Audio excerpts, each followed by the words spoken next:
All right, so we are here. We are at the first team. It's pretty straightforward if you've seen the third team and the second team previously, but this is the first team. And very easy choices for the first team as far as I'm concerned. And again, I made these choices at the end of the regular season. So if they're flaming out in the playoffs now, has nothing to do with it. Everybody's votes had to come in at the end of the season. These are my choices. Give me your choices in the comments. Where am I wrong? Where am I right? Who agrees with me? Come on, give it to me. Give it to me. All right, first choice, easy. SGA. He is top 2 player in the NBA right now, top 3. And, depending on the person you're talking to, he has led a Similac tasting squad. Everybody's under, 24, 23? This team has no business being here. They are the number 1 seed in this superstar packed West, okay? That's unreal at this age. They're not supposed to be here. Procrastinators and everybody else and the haters said this team will be a play-in team this year. I picked them top 6. I figured closer to 6 rather than 1, so that was my error. And still, they were the number 1 seed. Unreal. Clutch shooting, 3-point shooting. They don't care who gets the ball. Shea can take as many shots or as little shots as he wants. Jalen Williams is ascending. And shout out to him because I felt he could have been on one of these All-NBA teams. He just barely missed out on the third team in my estimation. But SGA is that dude. He may win the MVP. I give him about a 25% chance. I do think it's the Jokers to lose, but SGA is that guy. And I see them going far because their next opponent is going to have flaws. It's going to be the Clippers or the Mavs. And I've been not impressed. They're both 2-2. I don't think either of these teams are beating the Thunder. That's just me personally because I just have not been impressed. But we'll talk about that later. And I already said he's a top 2 player. I already said he may win the MVP with the Joker, one of them. So obviously the Joker is going to be on here. And again, this is positionless choices. The idea of position has been squashed by the NBA very, very smartly so. And the NBA is run by some smart MFers, let me tell you, because this was the right choice. There are no real point guards or shooting guards. Like you got the Joker averaging like 10 assists a game.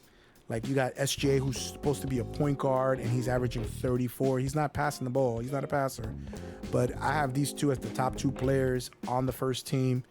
They're both going to be up there in terms of when the extension comes out. They may get $500 million in their extension as part of, with this new deal apparently that's coming out. Amazon is in on it.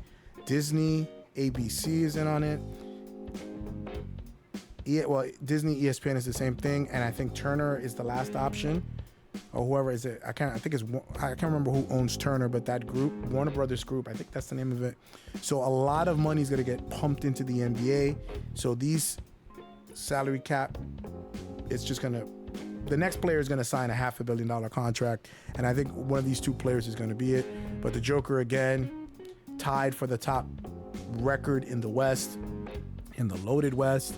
With a shallower team than their championship team, because they don't have much besides their starting lineup. And I know in the playoffs you can win when you have starters playing 42 minutes, but you run into a deeper team that just keeps bringing you the business and has a deep bench.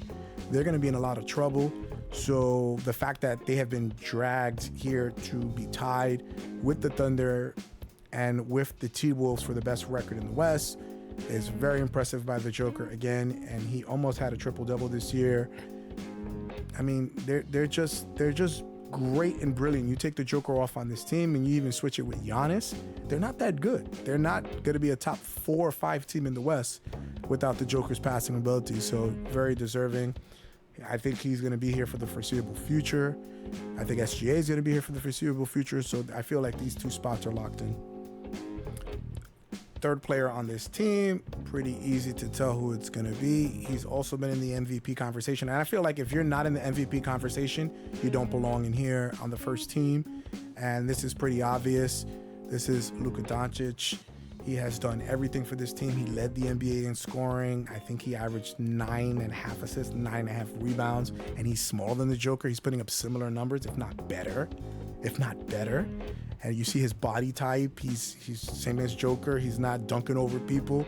He's just fundamentally sound. He's fundamentally sound, the same as with Joker.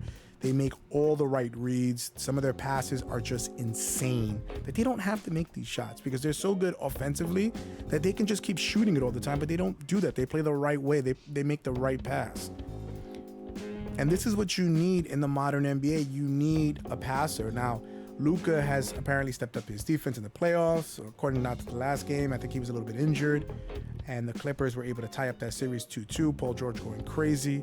But if Luka can get them out of the first round and compete with SGA and the Thunder in the second round, then I think, it's very deserving to be up here. And Luka's another one, and I said this about the Joker, and I said this about SGA. They're going to be here. These top 3 spots are locked in moving forward. I don't see either of these 3 players leaving anytime soon. I think Anthony Edwards, and, rip me apart. I think, next year he'll be here. And who's going to move Anthony Edwards off? So we're going to have these top 4 guys here for the next 10 years, potentially. Those days of KD, LeBron, and Curry being up here are over. They're never going to happen again. So Luka, let's see what he can do. But again, if you can't go past a team without Kawhi Leonard, then maybe some question marks next year as to, should he be anointed as one of the best players in the NBA? So we'll see what happens. He's still kind of hobbled with injury, but Luka is that dude. He's clutch, and he's never been afraid of any moment, big or small. Ice water in his veins. He's about it. All right, let's go to the next person. And I already know I'm gonna get hate for this, homer pick, whatever. But let me preface it by saying this. Jalen Brunson is in the top 5 of MVP voting on almost every media panelist you ask. You go to any website and you see who did media vote for top MVP, and it is Jalen Brunson. What pisses me off about this situation, they have him as an MVP choice. Some top 4, some top 5. Right? Whatever, fine. You have him there, but then you say, well, I can't put him on my first All-NBA team. How does that make sense? How are you the top 5 in MVP, which is the best player in the league, but then you're not going to put him in All-NBA? It's moronic. And I'll say anyone that's done this, Tim Bontemps tried to attempt to explain this. I think Stephen A. Smith. That is clown behavior. It makes no sense. Then you need to understand what MVP is and what anyone that's in the MVP conversation should be first team All-NBA. And I'm not saying this as a homer. It just doesn't make any sense how you can be higher than a player in the MVP conversation, but you can't be on the first team. Makes no sense. Jalen Brunson, without him, the Knicks are maybe an 11th seed, a 10th seed. He is that important. He is the perfect player for All-NBA first team, and I think he should get it. What I think is going to happen, he's going to be the first player on the second team. I think they're going to put Anthony Edwards here or somebody else. Whatever. Anthony Edwards, you saw what he did against Phoenix. And obviously, again, it's regular season only. Jalen Brunson deserves to be up here. I don't give a damn. Fight your mama. There's no argument with me. He belongs up here.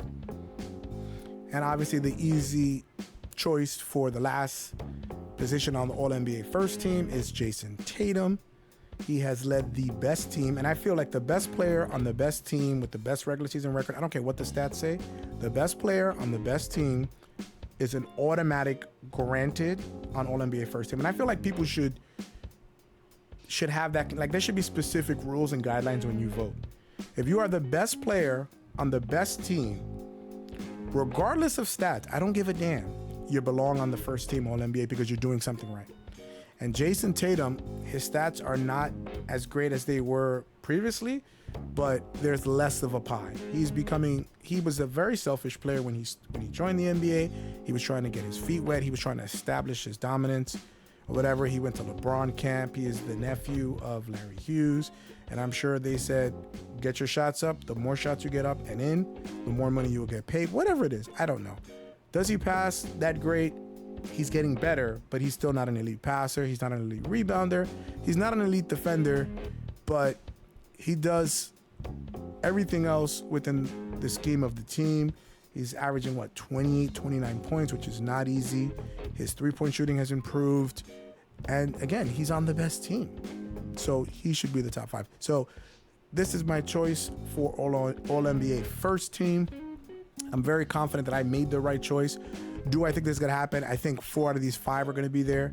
And I think they're going to sub out Jalen Brunson for Anthony Edwards, which is perfectly fine for me. Jalen Brunson on the second team is great.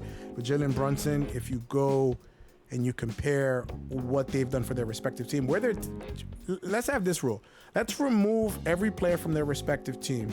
Let's just say that they decided not to play for a year, they're playing in China, whatever. Where would their team be, and how bad would their team? You take Jason Tatum off the Celtics, that team is still loaded. They're still gonna probably be the first seed. You take Luka off their team with Kyrie and the depth that they have, I think they're still a play-in team. You take the Joker off, I think they're a pretty bad team, but you got Jamal Murray, you got Aaron Gordon, you got Michael Porter Jr. I still think they have a shot at a play-in with that team. SGA, that's a different argument. I think without SGA, the Thunder are not making the playoffs. They're not making the play-in. So I think SGA and Jalen Brunson are the most important players for their franchise and are the sole reason that they're winning now. Those are the 2 players that I have. And if you use logic and you think about it, it should make sense. Anywho, this was fun. We're going to see how this goes. We're going to play NBA 2K when the second rounders are announced. We're assuming it's going to be Knicks Pacers. It's going to probably be Boston. It's going to be a coin flip. I don't know Cleveland or Orlando, but Boston is going to sweep whoever it is, so it doesn't matter. You got the Thunder. We don't know who's going to win out of the Clippers and the Mavs. Clippers have momentum right now, so we'll see. So I think OKC beats either one of those. And then we're going to have the Nuggets probably in the T-Wolves.